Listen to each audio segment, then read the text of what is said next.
the show will every parent of any child who's ever thrown a tantrum in a crowded shopping centre is going to admit that there is a fleeting moment where you might consider just walking away. Rather than already done it. Well, I did do that once. Rather than dealing with the screaming toddler creating chaos. And here to tell us how to win that war and to tame those terrible tantrums is family counsellor and therapist Karen Phillip, who's written a whole book about this topic, Karen. And I love the cover of this book.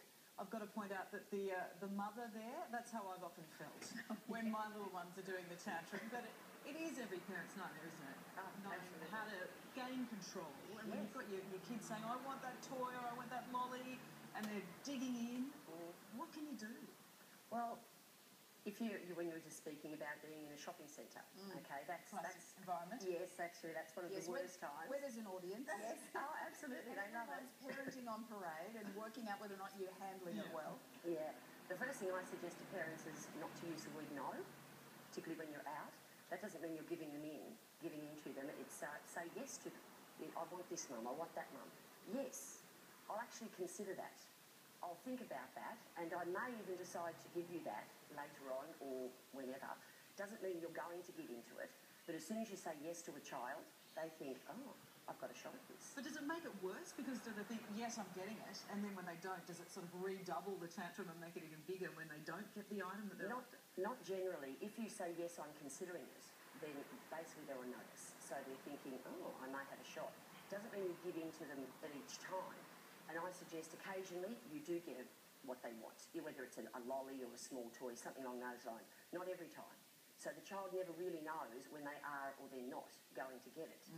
But they know they've got a shot at it.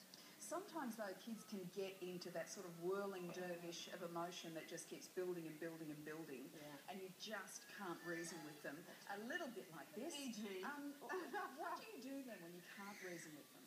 Well, when you're out, it's a matter of simply removing them. I certainly ignore them, absolutely, but sometimes you simply can't. Yeah. So removing them from the situation, if not waiting it out, where you can.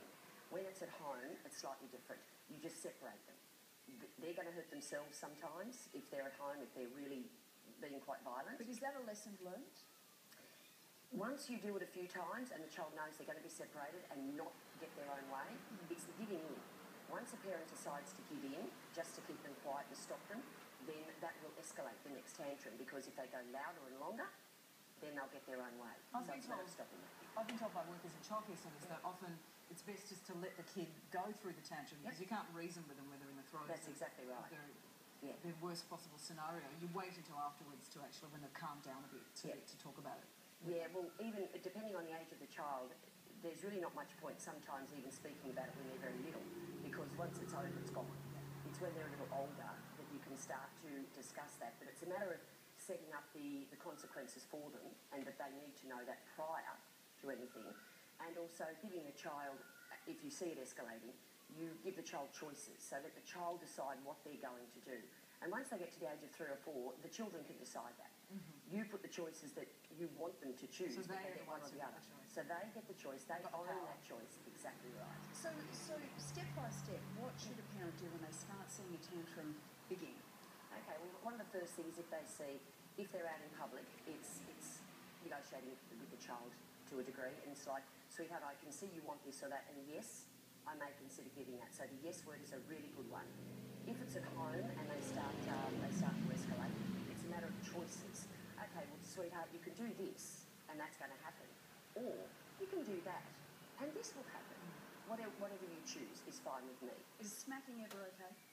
No, I don't believe physical force against anybody, particularly a little person, is ever a good idea. That's generally caused out of frustration when parents really aren't aware and don't have the knowledge of what else to do. But if you know what to do, then smacking really is not needed, never needed. Okay. Great advice. But Karen, thanks for coming in. Thanks so much. Well, after the break, it is time for some Hollywood gossip to end the day. What's the latest, Richard?